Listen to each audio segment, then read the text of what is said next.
प्रभु में प्रिय भाई और बहनों, प्रभु यीशु मसीह के नाम से आपका स्वागत है। आज मैं आपके साथ बाइबल को हम कैसा समझना और बाइबल को हम कैसा उपयोग करना उसके बारे में मैं बात करना चाहता हूं। हमारा क्रिश्चियन बाइबल में 66 बुक्स है, उसमें 39 बुक्स ओल्ड टेस्टमेंट में है, 27 बुक्स न्यू टेस्टमेंट में है। ओल्ड टेस्टमेंट हिब्रू भाषा में लिखा गया है और न्यू टेस्टमेंट ग्रीक भाषा में लिखा गया है। तो ये जो बाइबल है एक ही दिन में लिखा ऐसा हम बोल नहीं सकते, और ईश्वर लिख के हमारे हाथ में दिया वो भी नहीं बोल सकता है। परंतु बाइबल हमको एक क्लियर बात बताती है, लगभग 1600 साल ये जो बाइबल है लगातार लिखते गया और हमको 1600 साल के बाद में पूरा बाइबल मिला है। और इसमें 40 के अधिक लोग इस पुस्तक लिखने में बहुत काम किया है। वो 40 के अधिक लोग उस पुस्तक को लिखा है, ये भी हम बता सकते हैं। और भिन्न भिन्न समय में और भिन्न भिन्न सिचुएशन में इस बुक लिखा गया है। तो इसलिए हम बाइबल में एक बात हम देख सकते हैं, कोई भी जो प्रॉब्लम हो उस प्रॉब्लम को एक सलाह या अच्छा मार्ग दिखाने वाला है ये पुस्तक। और बाइबल कैसा लिखा गया करके दूसरा तीमुथी उसका 3 अध्याय और 16 कलम में पौलुस ये कह रहा है, पवित्र आत्मा की हवाई से लिखा गया है। इसलिए हम उत्पत्ति से लेकर रेवलेशन तक हम देखेंगे तो उसमें सब कुछ एक सरीका दिखाई देगा। और काश हम देखेंगे तो ईश्वर हमारे जीवन में छुटकारा देने के लिए आया है और छुटकारा देने वाला है। इस बातों 66 बुक्स में भी हम देख सकते हैं। मतलब 66 बुक्स 40 लोगों से और 1600 साल के अंदर में लिखा गया, परंतु एक ही बात बता रही है, वो ईश्वर की वचन है और वो हमारा जीवन में सलाह देती है, हमें छुटकारा देता है, इस बातों को बताता है। तो ये पहला हम समझना जरूरी है। और दूसरी बात हम ये समझना जरूरी है, ईश्वर हमारे साथ बात करने वाला है। उनके वचन के द्वारा वो हमसे बातों करता है। इसलिए तो यशायाह प्रबोधक की पुस्तक 55:10-11, आइज़ाया चैप्टर 55:10 और 11 इस वचन में ये कहता है, ईश्वर का वचन कभी काली नहीं आती है, जब निकलती है तो कुछ करके आता है। मतलब मनुष्यों के जीवन में बहुत बड़ा एक जागृति करके वो आती है करके बता रहा है। और दूसरा तीमुथी 3 अध्याय और 17 कलम में भी यही बता रहा है, परमेश्वर की वचन ऐसी है, हमें वो सलाह देती है। हम जब गलत मार्ग में जाते हैं तब हमें वो खंडन करती है और अच्छा उपदेश देके हमारा जीवन में एक जागृति होने के लिए मदद करता है करके पौलुस लिख रहा है। वैसे पहला थिस्सलुनीकी उसकी 2 अध्याय 13 कलम में पौलुस ये भी बता रहा है, जो विश्वास करते हैं उनमें उनके लिए एक बहुत बड़ा ताकत है। परमेश्वर का वचन एक बहुत बड़ा ताकत, ये भी बता रहा है। और यशायाह प्रबोधक आइज़ाया चैप्टर 48:7 में हम देख सकते हैं, उसमें ऐसा लिखा है, परमेश्वर की वचन हमें अच्छी मार्ग में ले जाता है। तो वो भी वो बता रहा है। वैसे हमारा परमेश्वर कैसे क्या क्या करता है, हमारे जीवन में कैसे परमेश्वर की वचन उपयोग होती है, उसके बारे में हम देख सकते हैं। काश हिब्रू चैप्टर 4:12 में ऐसा लिखा हुआ है, वो एक ऑपरेशन करने वाला एक चाकू या ऑपरेशन करने वाला एक हथियार के समान है, वो हमारा आत्मा, शरीर, इस सबको वो ऑपरेशन करके अथवा हमारे कुछ करके हमारे जीवन में जीवन और ताकत देने के लिए ईश्वर की वचन हमें उपयोग होता है करके लिखा है। तो मेरे प्रिय भाई और बहनों, हम समझना चाहिए परमेश्वर का वचन परमेश्वर के लोगों को दिया गया है, उन्होंने लिखा है और उनको पढ़ के उसके अनुसार हम चले तो हमारे लिए जीवन और ताकत मिलती है। इस बात को हम समझ सकते हैं। मत्ती उसके 5, 6 और 7 अध्याय के अंदर प्रभु यीशु मसीह ने जो पहाड़ के संदेश दिया उसके बारे में लिखा हुआ है। पहाड़ के ऊपर चढ़ के लोगों को जो संदेश दिया है उस संदेश के बारे में लिखा है। तो वो संदेश बहुत बड़ा एक जागृति, बहुत बड़ा एक परिणाम लिख के आया करके भी अनेक जो लीडर्स बताते हैं। खास हमारा भारत के महान महात्मा गांधी जी, वो ऐसा लिख रहा है, मैंने पहाड़ की संदेश को सुनने के बाद मेरे जीवन में बहुत बड़ा एक जागृति हुआ है, बदलाव हुआ है। वो बदलाव यही है, अहिंसा को लेके आगे बढ़ना अच्छी है। तो उन्होंने उसमें से जो अहिंसा को सीख गया है और वो अहिंसा के साथ वो लड़ता था और विजय भी हमें उसके द्वारा में मिली है। इतना भी नहीं, साउथ अफ्रीका में नेल्सन मंडेला वो खुद कह रहा है, गांधी जी जिस मार्ग में गया उस मार्ग में मैं जाके मेरे लोगों को छुटकारा दिलाऊंगा। तो वैसे वो उस जो अहिंसा के द्वारा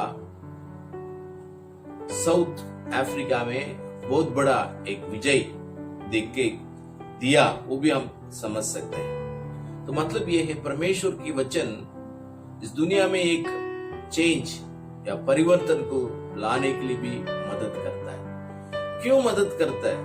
बाइबल में देखेंगे तो दानियल की पुस्तक 3 अध्याय में ऐसा लिखा हुआ है, जब लोग तंग की परिस्थिति में या तकलीफ की परिस्थिति में रहते हैं उसको ईश्वर मदद करता है। दानियल की पुस्तक 3 अध्याय उसका 25-26 कलम में हम पढ़ेंगे तो उसमें ऐसा लिखा हुआ है, जो सातराक, मेशक, अबेदनेगो आग के अंदर डाला गया, जो डाला तो 3 मगर 4 लोग उस आग के अंदर फिर के आया। तो उसको देखे जो राजा और वहां की जो अधिकारी लोग बहुत अचंभित हो गया। वो लोग खुद कहने लगा है, हमने डाला 3 और वहां 4 है। वो 4वां व्यक्ति ऐसा लग रहा है वो देव है या उनकी देव की प्रशंसा उनके साथ है करके उन्होंने बताया। तो राजा कुछ बोला है, जीवित परमेश्वर का पुत्रो, आप लोग बाहर आ जाओ, आग से बाहर आओ। तो मतलब ये है, जो लोग दुख पहुंचाते हैं और उनको नाश कर दिया है करके सोचते हैं, परंतु दुख सहन करने वाले के साथ ईश्वर रहता है और उनके दुख के साथ वो भी भाग लेता है। वो हम समझना जरूरी है। बाइबल हमें ये बातों सिखाती है। इस कोरोना के समय में हमारे जो भाइयों और बहनों हजारों किलोमीटर चलते चलते अपना देश, अपना घर तक जा रहे हैं और उनके खाने का कोई ठिकाना नहीं, पीने का कुछ ठिकाना नहीं और उनकी रहने का कुछ नहीं। मतलब चलते चलते चलते चलते अपना जगह पहुंचने के लिए वो लोग बहुत कोशिश करते हैं और इसमें वो कोई कुछ नहीं देखते हैं, या तो सरकार या तो कोई मनुष्य हमें मदद करेगा, वो कुछ नहीं देखते हैं। हम कैसे भी हमारा घर तक पहुंच गया तो हम सही सलामत रह सकते हैं, ये इच्छा और ये आशा के साथ वो लोग चल रहे हैं। तो हजारों किलोमीटर चलने के बाद उनकी आशा यही नहीं है सरकार हमें मदद करेगा, वो हमें मदद करेगा, ये हमें मदद करेगा, परंतु मैं मेरा जगह में चला गया तो मैं सुखी रहूंगा। इस आशा के साथ वो लोग चल रहे हैं। कुछ दिनों के पहले एक वीडियो क्लिपिंग में देखा, उसमें जलंधर से कुछ परिवार मध्य प्रदेश तरफ जा रही है। 6 दिन वो लोग चल के आया। उनका पत्नी, पति और बच्चे सब मिलके टूटे फूटे साइकिल में सब सामान डाल के वो लोग जा रहे हैं। तो उनको पूछा गया कितना दूर से आ रहे हैं और वो कितना दिन आप लोग चल के आ रहे हैं।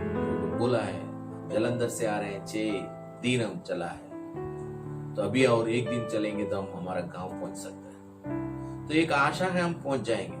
तुमसे उन्होंने पूछा है तुम्हारा खाना कैसा बन रहा है, क्या हो रहा है, सरकार तेरे क्या कर रही है।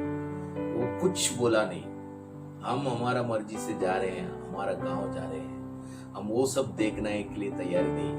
भले हम खाने के लिए बहुत बड़ा लाइन में खड़ा रहना पड़ता है, हमको मिलेगा ना मिलेगा ये आशा हमारा पास नहीं है, तो इसलिए लगातार जो मिल रही है उसको लेके हम जा रहे हैं करके उन्होंने बताया। और उनके पैर में कुछ चप्पल भी नहीं है, कुछ नहीं। आजकल हमारे आजू बाजू में भी लोग ऐसे ही पड़े रहते हैं, तो उनके पास खाने की पीने का कुछ सुविधा भी नहीं होगा और बहुत दुख में संकट में होंगे। परंतु हमारे पास में या दूर में लोग हैं, उनको कैसे हम देख रहे हैं वो हम समझना जरूरी है। दुख उठाने वाले के साथ ईश्वर रहता है, उनकी दुख में वो भाग भी लेता करके बाइबल के वचन कहता है। काश हम बाइबल में जो पढ़ेंगे तो पौलुस ऐसा कह रहा है, और पौलुस का जो दर्शन मिल रही है एक्ट्स ऑफ अपोस्टल चैप्टर 9 में, तो वो ईश्वर से पूछ रहा आप कौन है। तो ईश्वर खुद कह रहा है, यीशु मसीह खुद कह रहा है, जो मुझे तो जो तंग दे रहा है तू मुझे दे रहा है, तो लोगों को दे रहा करके तो कर रहा है, और परंतु तू मुझे सताता है।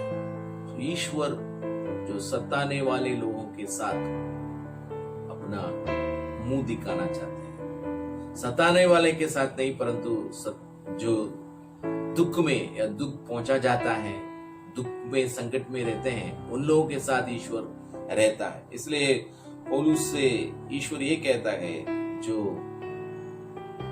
तू मुझे लात मारता है, तू समझता है तूने जो तार के ऊपर तेरे लात मारता है। और यीशु ऐसे भी उनसे ये कह रहा है तू जो सता रहा है वो तू मुझे सता रहा है। सो ईश्वर को हम ऐसे समझना जरूरी है। जब ऐसे लोग जाते हैं, भूखे मरते हैं, तड़पते हैं, तो वो लोग जरूर ईश्वर को सोचते होंगे, हे ईश्वर तूने क्यों ऐसा किया, हे ईश्वर क्यों मेरे जीवन में ऐसा हो रही है। तो आजकल हम प्रार्थना बोलते हैं, 24 घंटा प्रार्थना, 12 घंटा प्रार्थना, उपवास प्रार्थना, वो प्रार्थना, ये प्रार्थना करके हम बताते हैं। मगर मैं ये विश्वास करता हूँ हमारा प्रार्थना से ये जो लोग सड़क पे चल रहे हैं, सड़क में पड़े हुए हैं, सड़क में जो जा रहे हैं, वो लोग ईश्वर से जो मांगते हैं उनकी प्रार्थना को जरूर ईश्वर सुनता होगा, क्योंकि वो ईश्वर को याद करते हैं और ईश्वर भी उनकी याद करता है। नहीं नहीं ठीक है, कोई बात नहीं, मैं भी तेरे साथ हूँ, चलो थोड़ा दूर है, जाएंगे करके उनको आश्वासन देके ईश्वर भी उनको लेके जाता होगा। मैं ये विश्वास करता हूँ प्रार्थना हमारा सुन रहे क्या नहीं सुन रहे, परंतु दुख में संकट में जो रहते हैं उनकी प्रार्थना को ईश्वर सुनता है और ईश्वर उन्हीं के साथ भी रहता है, साथ देता है, वो भी हम समझना जरूरी है। और हम इस समझ के साथ बाइबल को हम पढ़ेंगे तो हम अनेक कार्यों को हम सीख सकते हैं, अनेक कार्यों को हम पा भी सकते हैं। और पहली बात ये हम समझना जरूरी है, इस बाइबल के अंदर हमारे जितने समस्या है उस समस्या का दूर करने का शक्ति के बातों उसके अंदर है। अनेक लोगों की जो जीवन ने उनके जीवन में जो कुछ काम किया उसके बारे में लिखा हुआ है। तो उसको पढ़ने से हमारे जीवन में आश्वासन मिलती है। दूसरी बात है, जब बाइबल पढ़ते हैं तब ये भी हम समझना जरूरी है, ईश्वर दुख पहुंचाने वाले के साथ नहीं, परंतु दुख में चलने वालों के साथ रहता है, उसको साथ देता है। बाइबल हमको ये भी बताती है, मैं दुख सगन करने वाले के साथ, शाद्राक मेशक अबेदnego के साथ जो पौलुस ने क्रिस्ती लोगों को सताया, सो सताया गया उस लोगों के साथ, सो ईश्वर दुख उठाने वाले के साथ है,